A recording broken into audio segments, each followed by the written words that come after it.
Okay गांव वालों, good morning. तुम गांव वालों के सामने में एक गांव वाला आया है पढ़ाने के लिए। तो बेटा कल तक हमने क्या देखा था? What is cohesive force? Force of attraction between similar molecule. Force of attraction between similar molecule.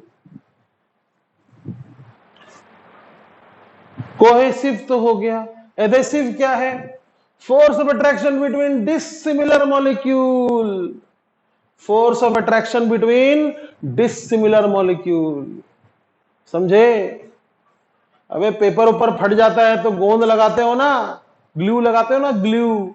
Adhesive force, glue का जो मॉलिक्यूल होता है वो किसी को भी पकड़ लेने का क्षमता रखता है। समझे? अब सोचो जरा, जिस बॉटल में ग्लू आता है वो बॉटल के साथ वो नहीं चिपकता। जिस बॉटल में फेविक्विक मिलता है, जिस पाउच में फेविक्विक मिलता है, छोटा सा मिलता है ना पैकेट में फेविक्विक, उससे नहीं चिपकता वो, और किसी और के साथ भयानक चिपकता है। क्यों? क्योंकि बेटा एडेसिव फोर्स किसी का सबके साथ समान नहीं होता है। समझे?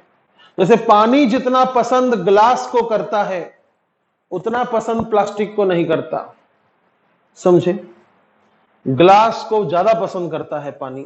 तो जरूरी नहीं है कि एडेसिव फोर्स, एक्चुअली मतलब आपको समझना चाहिए कि कोहेसिव फोर्स और एडेसिव फोर्स ये दोनों डिपेंड करता है कि कौन कौन से मॉलिक्यूल का बात किया जा रहा है।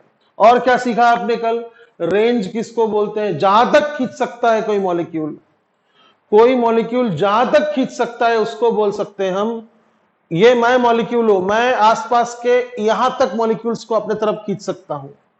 तो यहां से लेकर यहां तक का डिस्टेंस रेंज है ना। और इसी को रेडियस बनाते हुए अगर एक गोला बना दिया जाए, एक बॉल बना दिया जाए इसी को रेडियस बनाते हुए, और मुझे सेंटर, तो क्या बन जाता है? Sphere of influence. समझे? और इसी को डायमीटर मानते हुए अगर एक लेयर बना दिया जाए तो बन जाता है सरफेस फिल्म। समझे? Surface film. और कोई सरफेस के ऊपर अगर हवा है तो उसको बोलते हैं फ्री सरफेस। ये चार चीज आपने देखा था। आज हम सीखने वाले, काफी इंपॉर्टेंट है बेटा, एग्जाम में आता है ये टॉपिक क्योंकि इसको लिखना बड़ा मुश्किल है। डायग्राम बना के अटरंग बटरंग तरफ एरो दिखा के आप छोड़ देते हैं, पूरी तरह से अच्छे से एक्सप्लेन नहीं कर पाते हैं, मार्क्स काटने का अच्छा मौका मिलता है उनको, इसलिए ये क्वेश्चन आता ही आता है। What is the explain surface tension on the molecular basis? तो बड़ा ही सिंपल सा एक्सप्लेनेशन है। हम एक कंटेनर लेंगे। क्या लेंगे? कंटेनर। हम एक कंटेनर लेंगे। एक काम करते हैं, कंटेनर अपन दिखाते हैं 2D में, 3D में नहीं दिखाते, 2D में दिखाते। ठीक है? तो हम एक कंटेनर लेंगे। ये कंटेनर है और इसके अंदर में कोई तो भी लिक्विड है, कोई तो भी लिक्विड है। उस लिक्विड में हम जानते हैं कि, मान लेते हैं इसको बोलते हैं सरफेस फिल्म। क्या बोलते हैं इसको? Surface film. ओके, अब हम क्या करेंगे बेटा? सुनना ध्यान से, हमको क्या समझाना है? हमको समझाना है कि सरफेस टेंशन, ये जो फिनोमिना है, ये जो घटना है, ये सिर्फ सरफेस पर ही घटित क्यों होता है, अंदर क्यों नहीं होता? तो हम ना दो मॉलिक्यूल्स लेंगे। एक हम ले लेंगे एकदम सरफेस पे, एकदम सरफेस पे, और एक हम ले लेंगे काफी अंदर। थोड़ा बड़ा बनाते हैं, चलो।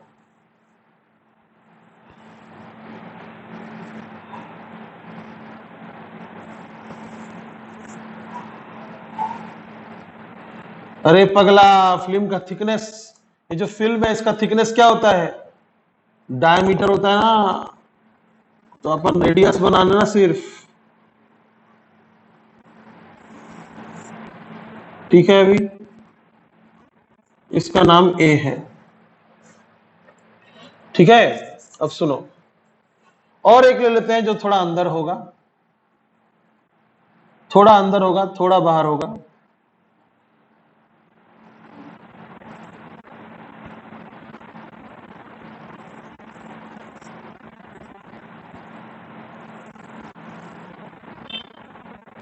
इसका नाम दे देंगे सी, है ना। अब ए मॉलिक्यूल कहां है? ए मॉलिक्यूल कहां है? सरफेस पे है। ए कहां है? सरफेस पे है। सी कहां है? सरफेस से थोड़ा नीचे है। सरफेस से थोड़ा नीचे। और बी कहां है? बहुत अंदर है। बी है वेल इनसाइड। अब आप प्लीज थोड़ा ध्यान से सुनिए मैं क्या बोलने वाला हूं। ये जो ए मॉलिक्यूल है, सुनिएगा ध्यान से, ये पूरा मॉलिक्यूल नहीं है, ये पूरा मॉलिक्यूल नहीं है, ये पूरा मॉलिक्यूल नहीं है, और ना ही ये पूरा मॉलिक्यूल है। मैंने तो क्या बनाया है? Sphere of influence. क्या बनाया है? Sphere of influence. सर मतलब नहीं समझा, मैं समझा रहा हूं, देखो ध्यान से देखो। इसके सेंटर पे जो मॉलिक्यूल है, इसके सेंटर पे जो मॉलिक्यूल है, वो आसपास के मॉलिक्यूल्स को यहां तक खींच सकता है। यानी इतना इस स्फीयर मॉलिक्यूल, इस स्फीयर ऑफ इन्फ्लुएंस में जितने भी मॉलिक्यूल्स हैं, इस स्फीयर ऑफ इन्फ्लुएंस में, इस स्फीयर ऑफ इन्फ्लुएंस में जितने भी मॉलिक्यूल्स हैं,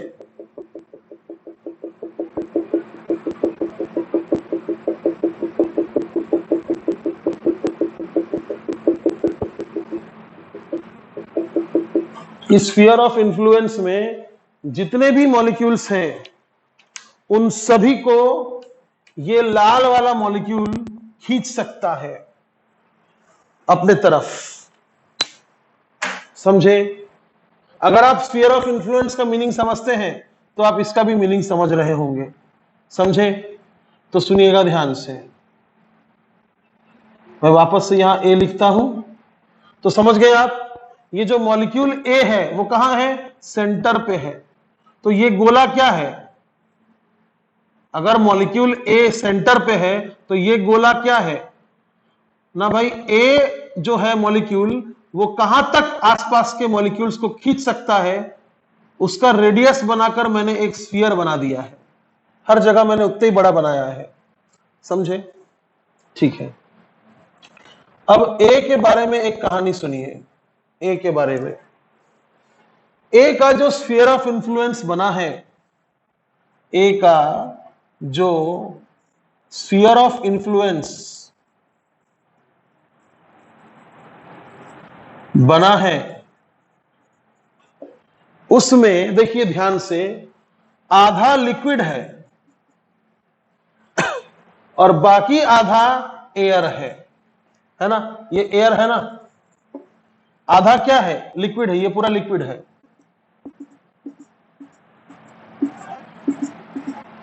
कि नहीं? सही बोल रहा हूं कि नहीं? ए का जो स्फीयर ऑफ इन्फ्लुएंस है, उसमें निचला आधा यानी लोअर हाफ में क्या है? लिक्विड के मॉलिक्यूल्स हैं, लिक्विड के मॉलिक्यूल्स हैं। और अपर हाफ में क्या है? अपर हाफ में है एंड अपर हाफ में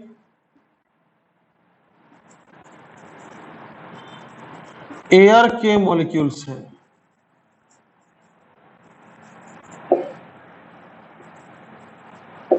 सही लिखा मैंने? आपको समझ में आ रहा है कि नहीं? आधा लिक्विड का मॉलिक्यूल्स है और आधा एयर का मॉलिक्यूल्स है। सी का हालत भी थोड़ा बहुत वैसे ही है, लेकिन ज्यादा लिक्विड है और एयर कम है। समझे? सी के बारे में हम क्या बोल सकते हैं कि सी का जो स्फीयर ऑफ इन्फ्लुएंस है, शॉर्टकट मार दिया मैंने, बहुत हो गया। अब सी का जो स्फीयर ऑफ इन्फ्लुएंस है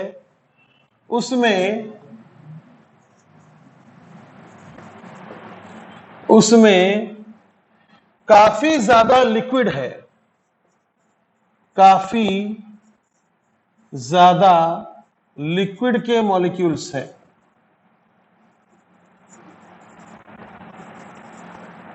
और थोड़ा सा पार्ट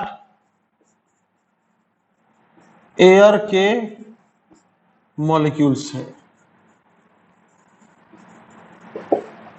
सही लिखा मैंने, है ना? थोड़ा सा एयर है, थोड़ा और बड़ा बना देते हैं तो आपको अच्छा लगेगा देखने में। उसके लिए मेरे को फिल्म का थिकनेस भी थोड़ा बड़ा करना पड़ेगा। चलिए यहां बना देते हैं हम ए, है ना? ये सेंटर हो गया। सेंटर वाला मॉलिक्यूल अपने आसपास के सभी मॉलिक्यूल्स को खींच सकता है, समझे? और इसका आधा में मैंने क्या बोला?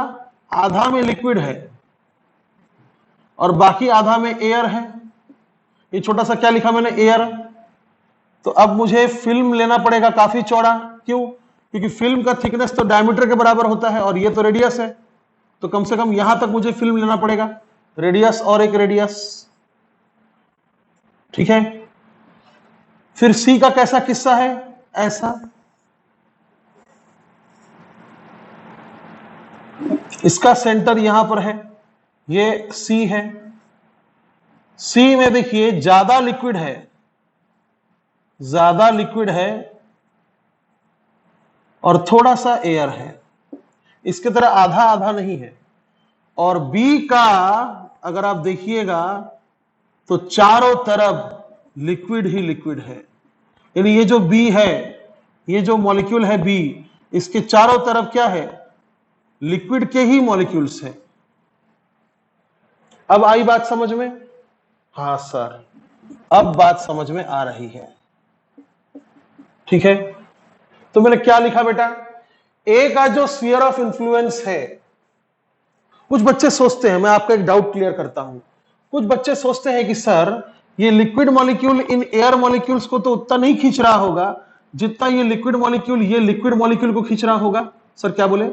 ये जो मॉलिक्यूल है ए, ये जो मॉलिक्यूल है ये इन लिक्विड मॉलिक्यूल्स को जितना जोर से खींच रहा होगा उतना जोर से ये एयर के मॉलिक्यूल्स को तो नहीं खींच पाया होगा, नहीं खींच पाया होगा। तो फिर भी आपने परफेक्ट गोला कैसे बनाया?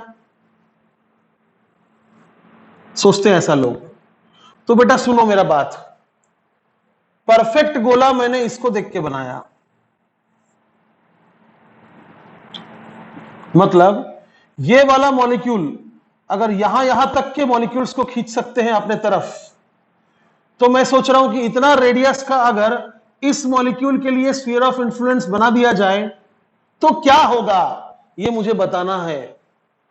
यानी आपके मन में जो डाउट होता है, एक्चुअल में वो डाउट नहीं है, वो एक क्वेश्चन है कि अगर मैंने इतना बड़ा स्फीयर ऑफ इन्फ्लुएंस एकदम सरफेस पे बना दिया तो क्या होगा।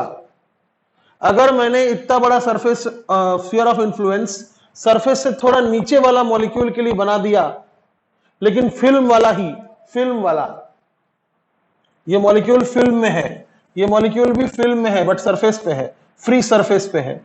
ए जो है वो फ्री सरफेस पे है, फ्री सरफेस पे है ए। अब रहा सवाल बी का कहानी। तो बी के लिए मैं लिखूंगा कि बी का जो स्फीयर ऑफ इन्फ्लुएंस बना है यार, उसमें तो चारों ओर लिक्विड ही लिक्विड है, उसमें तो चारों ओर लिक्विड के ही मॉलिक्यूल है, लिक्विड के ही मॉलिक्यूल्स हैं। अब सुनिए काम का बात। यह हो गया वो आप लोग केमिस्ट्री में जब प्रैक्टिकल करते हैं तो स्टार्टिंग में लिखते हैं ना एम, फिर प्रोसीजर, ये सब है वो। मॉरल ऑफ द स्टोरी बाकी है और वर्किंग भी बाकी है। हमने सिर्फ एम, एपरेटस ये सब लिखा है, मतलब कौन क्या है, इंट्रोडक्शन दिया है। अब सुनिए ध्यान से, ए का स्टोरी क्या है। नहीं पहले बी का सुनिए, नहीं पहले, हाँ पहले बी का सुनिए। देखिए चारों तरफ लिक्विड के ही मॉलिक्यूल्स होने के कारण क्या मैं ऐसा बोल सकता हूं कि ये जो बी है, इस मॉलिक्यूल को जितना जोर से खींच रहा होगा, इस मॉलिक्यूल को भी उतना ही जोर से खींच रहा होगा, इस मॉलिक्यूल को भी उतना ही जोर से खींच रहा होगा, इसको भी उतना ही जोर से खींच रहा होगा, इसको भी उतना ही जोर से खींच रहा होगा, इसको भी उतना ही जोर से खींच रहा होगा, इसको भी उतना ही जोर से खींच रहा होगा। सब तरफ से equal amount of cohesive force है। कोहेसिव भी है ना बे, सब तरफ से equal amount of cohesive force है। सब तरफ से इक्वल अमाउंट ऑफ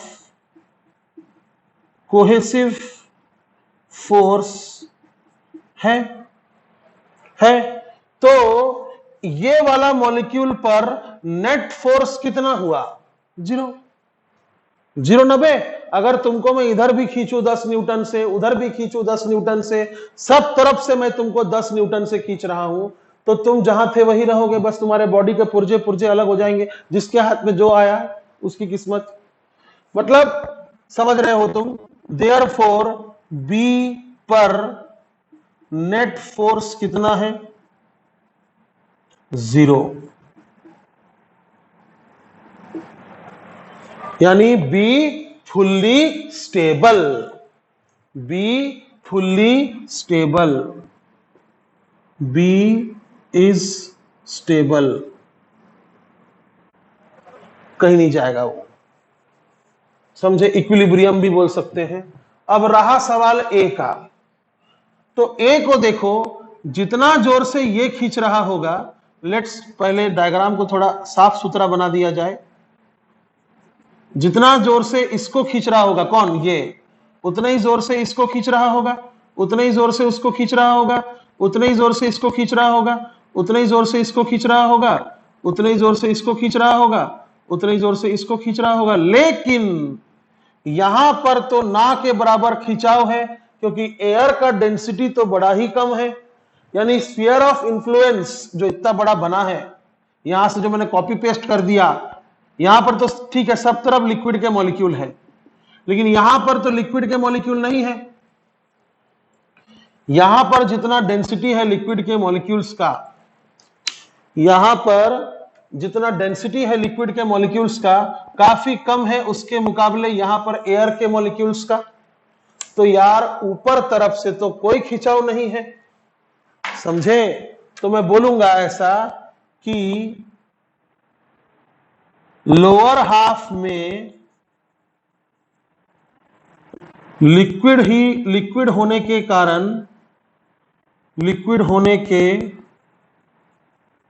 कारण एक फोर्स है, कोहेसिव फोर्स है। कैसा?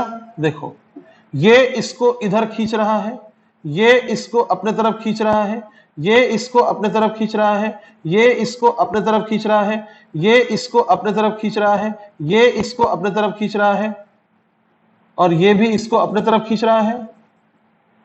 समझे? यहां पर भी मैंने दूसरा मॉलिक्यूल पर फोर्स देख लिया। अगर मैं बीच वाले मॉलिक्यूल पर फोर्स देखूं तो ऐसा बोलूंगा, ये इसको अपने तरफ खींच रहा है, ये इसको अपने तरफ खींच रहा है, ये इसको अपने तरफ खींच रहा है, ये इसको अपने तरफ खींच रहा है, ऐसा। और सब तरफ इक्वल फोर्स होने के कारण फाइनल फोर्स 0। लेकिन यहां पर देखिए सिर्फ लोअर हाफ में ही फोर्स है। लोअर हाफ में लिक्विड होने के कारण फोर्स सिर्फ लोअर हाफ में ही है।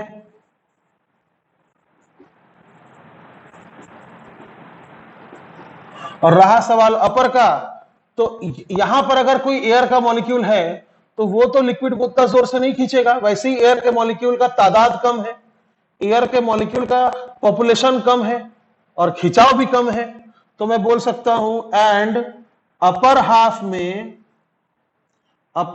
में फोर्स ना के बराबर है, ना के बराबर है। समझे?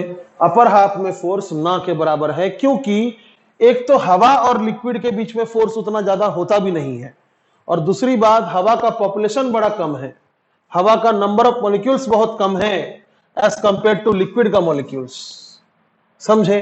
तो इसीलिए मैं बोल सकता हूं कि यार सब तरफ से इक्वली खिंचाने के कारण यहां का नेट फोर्स 0 हो गया, लेकिन यहां पर सिर्फ नीचे ही खिंचाव होने के कारण, सिर्फ नीचे की ओर खिंचाव होने के कारण नेट फोर्स नीचे होगा। समझे? Therefore, net force on A is downwards, so not stable। समझे? यानी ये मॉलिक्यूल स्टेबल नहीं है, ये जाना चाहता है नीचे क्योंकि नेट फोर्स है नीचे। और सी का कहानी भी कुछ वैसा ही है। सी कौन है? सी वो है जो फिल्म के अंदर है, फिल्म के अंदर। और बी कौन है? काफी अंदर।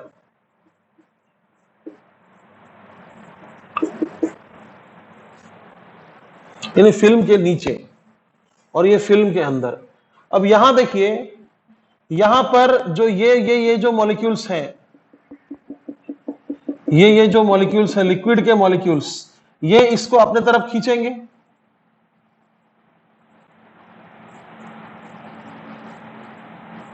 और यहां पर एयर में कोई मॉलिक्यूल्स नहीं होगा, ना के बराबर मॉलिक्यूल्स होगा, तो इसको भी एक खिंचाव नीचे की ओर होगा। उतना नहीं होगा जितना इसको होगा, लेकिन होगा। सेम हाल as A but net force less than that at A. समझे? ए पर ए मॉलिक्यूल को जितना नीचे फोर्स लग रहा है, सी मॉलिक्यूल को, ये सी है ना, सी मॉलिक्यूल को भी नीचे ही लग रहा है, बट उतना नहीं लगेगा ना, उतना नहीं लगेगा, क्योंकि थोड़ा सा ऊपर भी तो फोर्स है, ऊपर भी तो लिक्विड है। सी मॉलिक्यूल सेंटर पे है, उसके ऊपर भी तो लिक्विड के मॉलिक्यूल्स है, तो ऊपर वाले मॉलिक्यूल सी को ऊपर खींचेंगे और नीचे वाले मॉलिक्यूल सी को नीचे खींचेंगे। यहां पर सारे के सारे नीचे ही खींच रहे हैं। समझे? तीनों का कहानी समझ गए? समझे? अब तो बी के बारे में बात करना ही बेकार है, क्योंकि बी तो स्टेबल है यार। जो लिक्विड काफी अंदर है वो तो पूरा स्टेबल है, लेकिन जो लिक्विड सरफेस पे है या फिल्म के अंदर है, उसको एक टेंडेंसी होता है कि मैं नीचे जाऊंगा, मैं नीचे जाऊंगा। इसको टेंडेंसी होगा कि मैं नीचे जाऊंगा, और ये जाएगा नीचे, और ये नीचे जाएगा। समझे? ये नीचे जाएगा। तो कहानी कुछ ऐसा होगा कि मॉलिक्यूल्स, मैं ब्लू से नहीं लिखूंगा मैं, क्योंकि बाद में मिटता नहीं है वो, तो मैं लिखूंगा molecules within the film and at the free surface। यानी वो मॉलिक्यूल्स जो फ्री सरफेस पर है और फिल्म के अंदर है, उनको have a tendency to go down, to move downwards. समझे? तो ये मॉलिक्यूल्स अगर चले गए नीचे, ये मॉलिक्यूल्स अगर चले गए नीचे, तो ये जगह वैकेंट हो जाएगा, खाली हो जाएगा, है ना, कॉजिंग वैकेंसी कॉजिंग वैकेंसी, समझे, कॉजिंग वैकेंसी। अब अगर लिक्विड अंदर सच में चले गए और वैकेंसी हो गया तो सरफेस ऐसा दिखेगा, ऐसा दिखेगा, या सारे के सारे अगर नीचे चले गए फिर तो सरफेस गायब हो जाएगा, ऐसा हो नहीं सकता। नहीं समझे, ये जो पानी का जो सरफेस है, ये सब सरफेस के जो मॉलिक्यूल्स हैं और फिल्म के जो मॉलिक्यूल्स हैं ये नीचे जाने को देख रहे हैं। अगर सारे के सारे नीचे चले गए और ऊपर वैकेंसी बनाते गए तो ये सरफेस एक दिन गायब हो जाएगा, यानी पानी ही गायब हो जाएगा। ऐसा हो सकता है क्या? नहीं, ऐसा नहीं हो सकता। तो ऐसा क्यों नहीं हो सकता? आखिर क्या हो रहा है कि ऐसा नहीं हो सकता?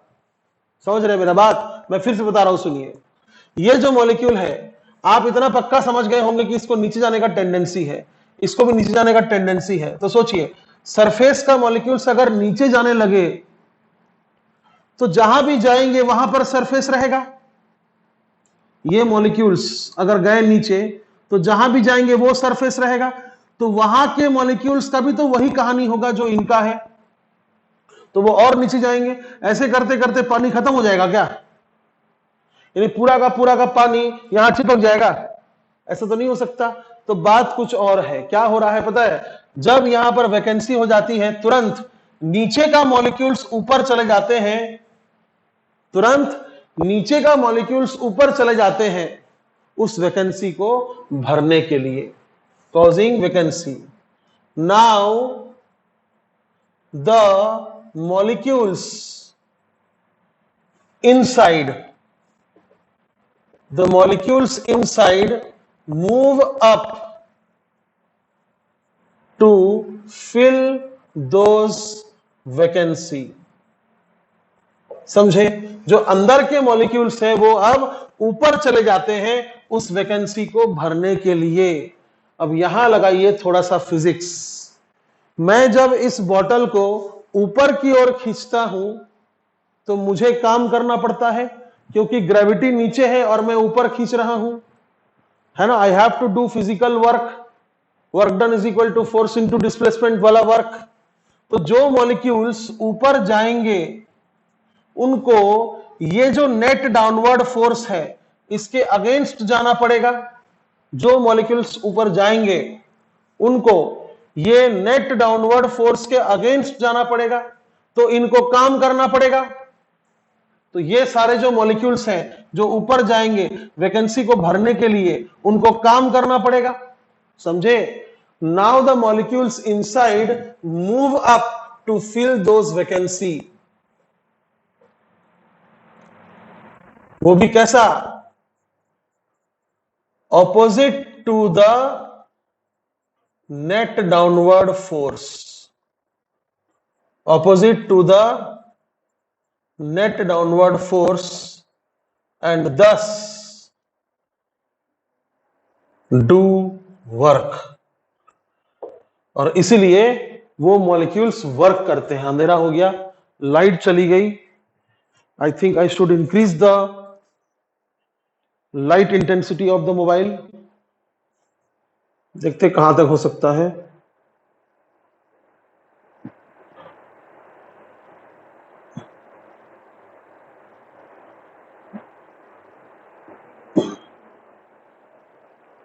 इससे ज्यादा नहीं हो पाया, दिख ही रहा होगा आपको थोड़ा बहुत। लाइट चली गई है। अरे हाँ, पर्दा खोल सकता हूं मैं। पर्दा है पर्दा, पर्दे को खोलो और फिर लाइट आएगा। लाइट आएगा तो बोर्ड दिखने लगेगा, तो बच्चे लोग पढ़ाई करेंगे।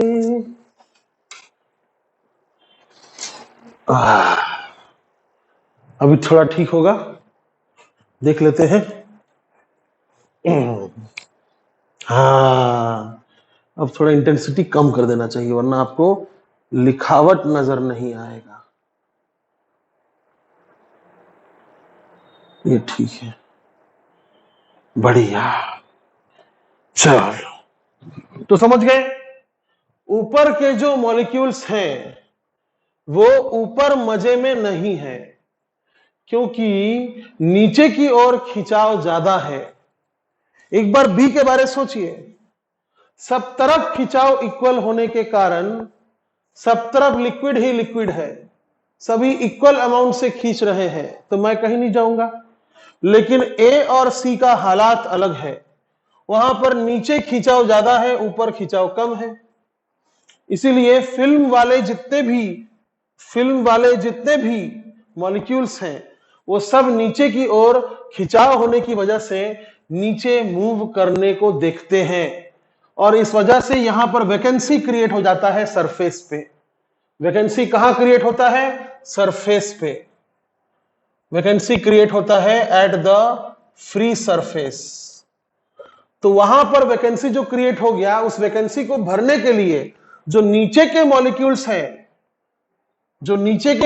हैं वो ऊपर जाएंगे और उनको काम करना पड़ेगा, क्योंकि वो ये डाउनवर्ड फोर्स के अगेंस्ट जा रहे हैं। और ये काम सरफेस पर एनर्जी बन के स्टोर हो जाएगा। ये जो वर्क है ये सरफेस पर एनर्जी बन के स्टोर हो जाएगा, और इस एनर्जी का नाम होगा सरफेस एनर्जी।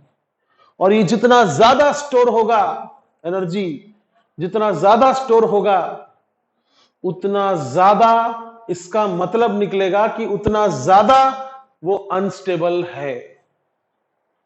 समझे? तो मैं बोल सकता हूं कि this work is stored at the surface, on the surface, in the form of, या फिर known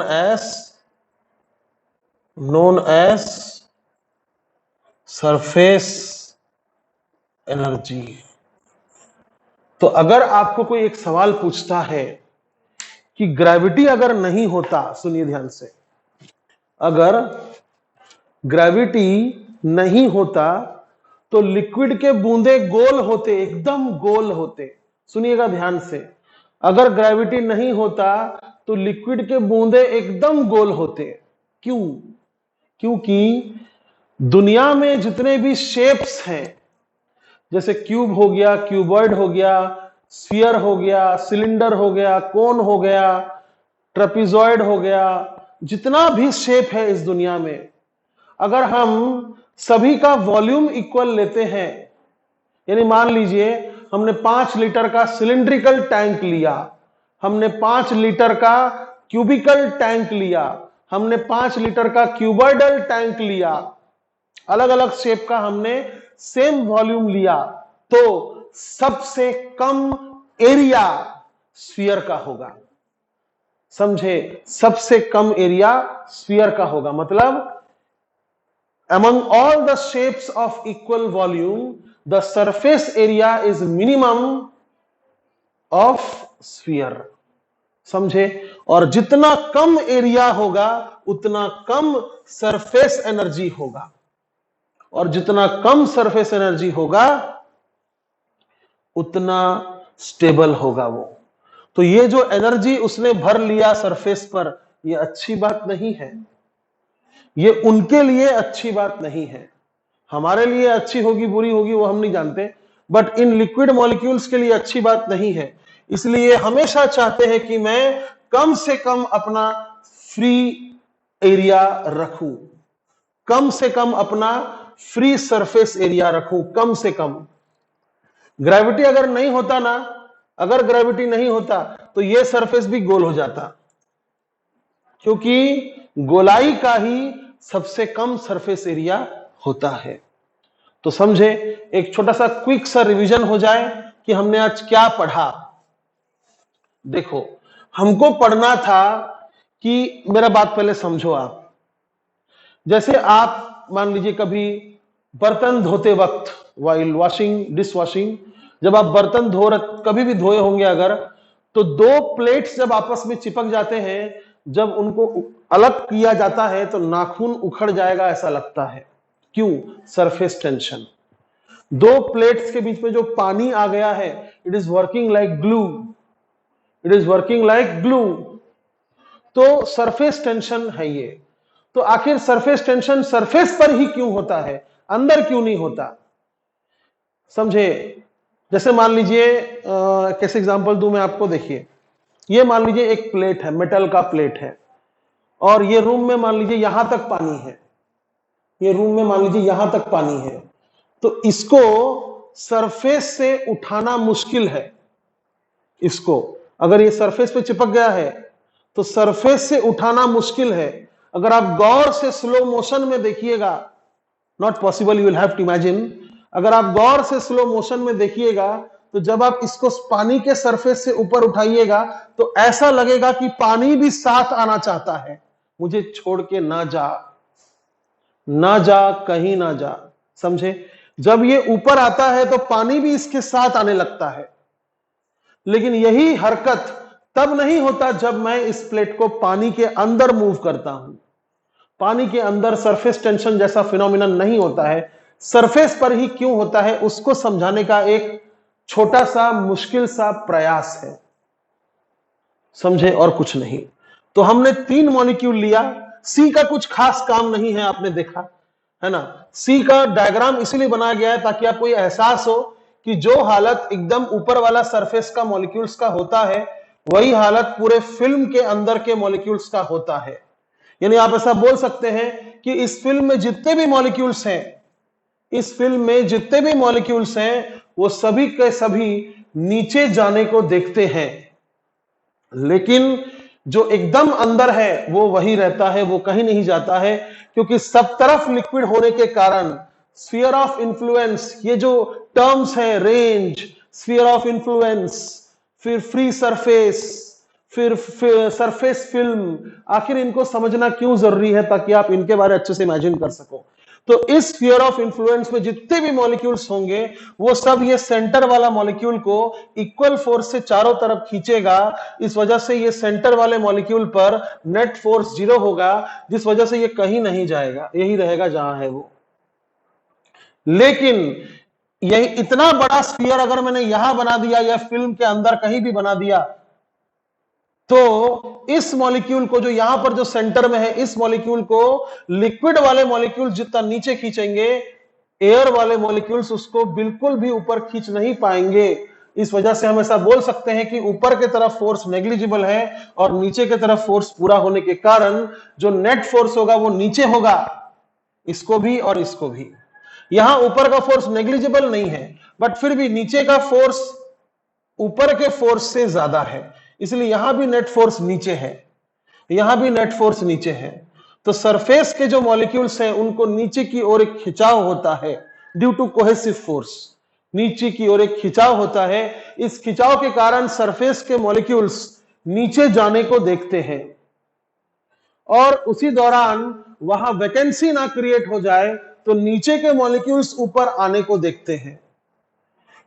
और नीचे के मॉलिक्यूल्स जो ऊपर आ रहे हैं, इस वजह से क्या होता है, एक वर्क होता है, क्योंकि फोर्स नीचे है और डिस्प्लेसमेंट ऊपर हो रहा है, तो एक वर्क हो जाएगा और वो वर्क सरफेस पर स्टोर हो जाएगा और इस एनर्जी को हम कहते हैं सरफेस एनर्जी। और इसी सरफेस एनर्जी के वजह से सरफेस टेंशन जो फिनोमिनन है वो सरफेस पर होता है, अंदर नहीं। समझे? समझे? इस फिल्म में भी होगा बट उतना नहीं होगा जितना सरफेस पे होगा। आई बात समझ में? समझ में आई ये बात कि सरफेस एनर्जी सरफेस पर होता है। क्यों होता है ये सबसे इंपॉर्टेंट है समझना, कि जो मॉलिक्यूल्स नीचे आ रहे हैं वहां पर वैकेंसी क्रिएट कर रहे हैं, उस वैकेंसी को भरने के लिए नीचे का मॉलिक्यूल जो ऊपर जा रहा है वो इस नेट फोर्स के अगेंस्ट जा रहा है, इसलिए उसको काम करना पड़ रहा है और वो काम सरफेस पर एनर्जी बन के स्टोर हो जाता है। समझे? जो कि उसको पसंद नहीं है, जो कि उसको पसंद नहीं है। यानी अगर लिक्विड का राज चले, मतलब ग्रेविटी उविटी अगर ना हो और अगर लिक्विड का राज चले तो वो कम से कम एरिया का सरफेस बनाएगा खुद से, लेकिन ग्रेविटी है इसलिए सरफेस गोल नहीं हो सकता। समझ गए? सरफेस फ्लैट होता है। तो ये बात है। अब हम सरफेस एनर्जी और सरफेस टेंशन के बीच में क्या रिलेशन है वो जानना चाहेंगे, क्योंकि याद रखिएगा सरफेस टेंशन सिर्फ एक फिनोमिनन ही नहीं है, सरफेस टेंशन एक फिजिकल क्वांटिटी भी है जिसका मतलब होता है फोर्स पर यूनिट लेंथ। क्या मतलब होता है? Force per unit length. तो हमारा अगला टॉपिक आज ही होगा, इसी सेशन में होगा, चाहे ये सेशन कितना भी लंबा क्यों ना हो जाए। आज ही हम अगले सेशन का पढ़ाई करेंगे।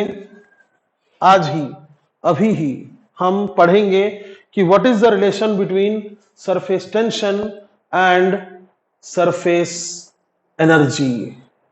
समझे? मैं तो मजाक कर रहा था, आप इतना ही समझो अच्छे से। पहले कम से कम 2 बार देखो, याद रखना ये क्वेश्चन एग्जाम में आएगा। याद रखना, स्टेट बोर्ड बहुत ही फाड़ू होने वाला है, समझे? तो आप इसको देखो अच्छे से, समझो अच्छे से, और फिर हम लोग अगले सेशन में सरफेस एनर्जी और सरफेस टेंशन के बारे में पढ़ेंगे। तब तक के लिए नमस्कार, शब बखैर, सायोनारा, गुड नाइट।